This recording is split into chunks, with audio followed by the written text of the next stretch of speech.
The Grow Castle beta test server is buzzing with action as people are trying to stress test their builds for the upcoming Devil Horn plus 5 level, and that also includes me, of course, because in the last video we saw my current build did not really hold that well against the new Devil Horn level, assuming it goes through unchanged. And so I've been testing like a lot of different things, and some of them have not worked at all, and some of them have somehow worked. This is a little bit surprisingly one of those tests that have been kind of working for me. So this is the current build. Is it the best build ever? Highly unlikely.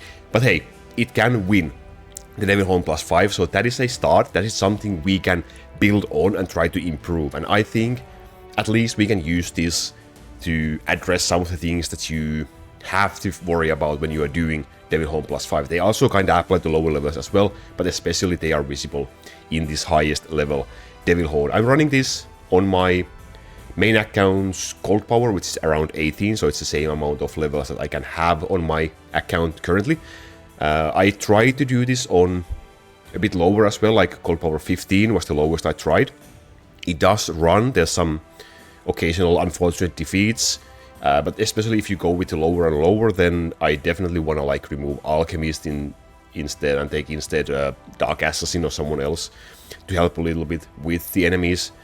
But with this, that means less gold, so with this I still have the 3 gold heroes and 2 gold treasures as well. I'm running the Power Glow. I will show all the treasures, the items, skill tree, everything in just a bit.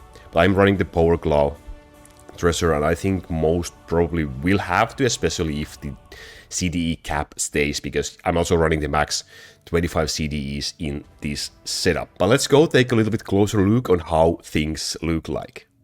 So I'm calling this build the Multi-Elemental Age of the Humans and Their Gods build.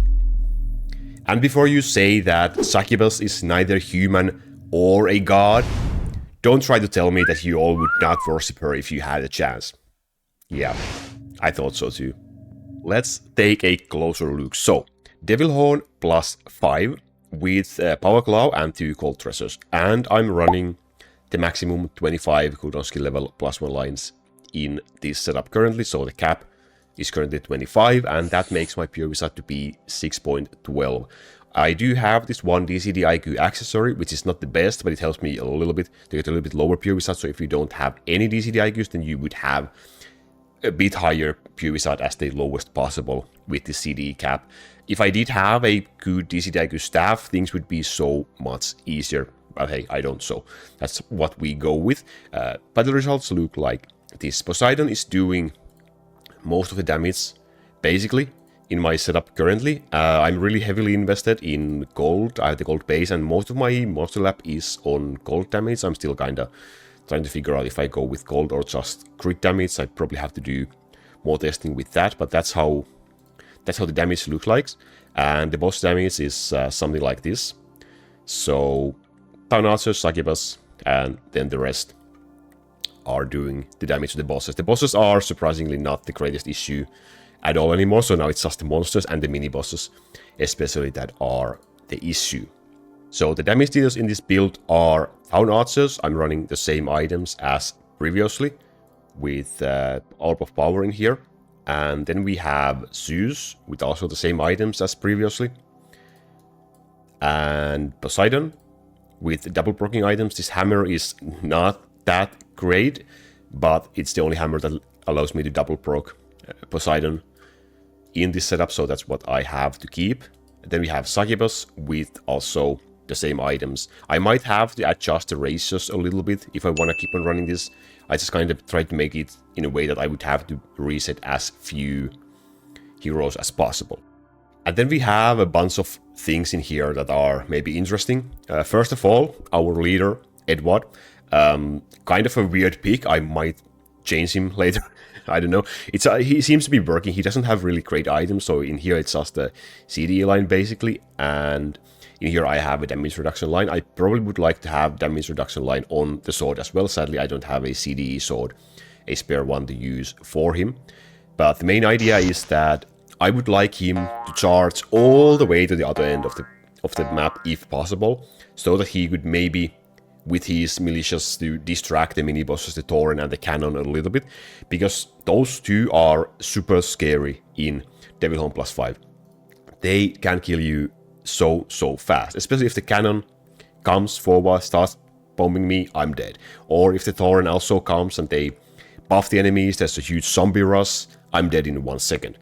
So I kind of hope Edward would help with that a little bit, so that's the reason he's in here. Another reason is that I don't have CDE items for my Thor, which would probably be better because Thor would actually deal some damage.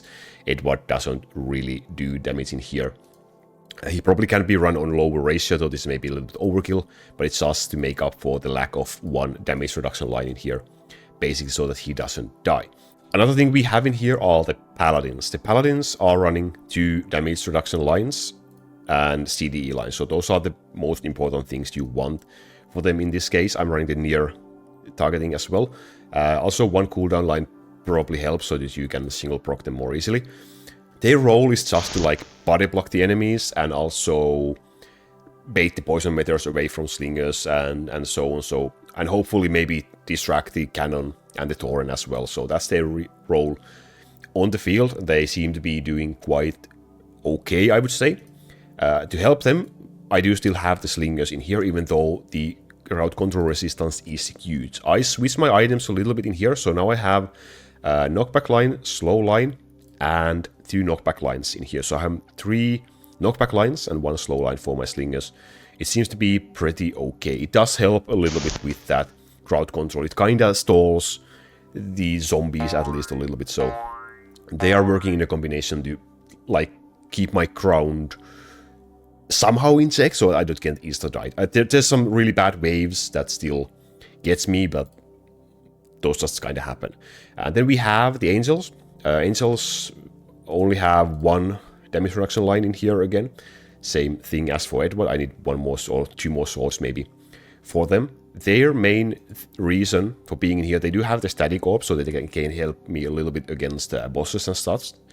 But their main reason in here is that I want them to distract the Zeppelin, the flying mini-boss, during the wave, so that my Zeus or any other flying damage dealer can kill him without me taking a lot of damage from the Zeppelin. So Angels kind of work nicely in there. That's also one of the issues. The scary things in this Devil Horn level are the Zeppelin, then the ground mini-bosses, especially the Cannon, and the Tauren when they buff the normal monsters. So the third thing is the zombie rush, the normal monsters, because they also like instantly kill you if you let them charge your castle. So those are the 3 really scary things in Devil Horn +5. So these are kinda meant to deal with those.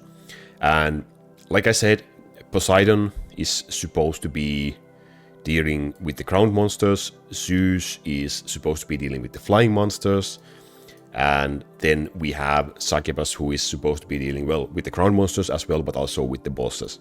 And then Town Archers are just destroying, hopefully, everything in this setup. So that's the core idea of how things are running in here. The rest of the heroes are just using cooldown skill level +1 lines. There's nothing really that matters for them, so it's just CDE lines on all of these guys, in case you want to see CDE, CDE, CDE, and so on. So those are just CDE lines for them. And then if we take a look at the skill tree, I might want to reset this from the poison to maybe to the gold starting path at some point. I haven't bothered to do that just yet with this testing. So basically, there's the poison tree for Succubus, then there's the ice tree for Poseidon. Just a few of these MP cost nodes are missing, but otherwise the full ice tree for Poseidon to be able to deal as much damage as possible, and then the lightning tree for Zeus and for the angels a little bit. I do have the assassin nodes in here because I've been trying also having the assassin in the setup as well, so they are kind of stuck in there. And otherwise it's just maybe mainly the swords in the other trees, and also this nodes is pretty nice right now because it makes your summoned units immune to knockback. So that helps your paladins, maybe Edward as well, and his militias to not get pushed back by by the explosions during the wave. So this seems like a really nice skill node to have in the summon tree if you can afford the points. But hey, I do have a lot of skill points and I barely can get everything I want in here. So yeah, that's how my skill tree currently looks like. There's not much otherwise surprising things in here, I suppose. In the tower section, I just have the tower nodes activated so that I can use items. I just put one item on my death worm so that I can get some more MP, recover more. I would say farming one tower rune is probably going to be reasonable. Otherwise, I don't really need to do anything in terms of farming to run this setup, except maybe a couple of attack speed runes. But hey, that's doable for sure. But that is how it's currently looking like. That's how it's currently running. Do you have your own versions that you have been running? I would love to hear. And I know there's a lot of different versions people are trying right now. So it's like trying to figure out what works and what not. Having a lower POE side would really make things easier. But if I cannot get the DC Laku staff, then I can't do that sadly right now. Let me know what you think in the comment section. Thank you for watching. I will keep you updated whenever there's anything new to report on. So see you in the Discord. The link is in the description.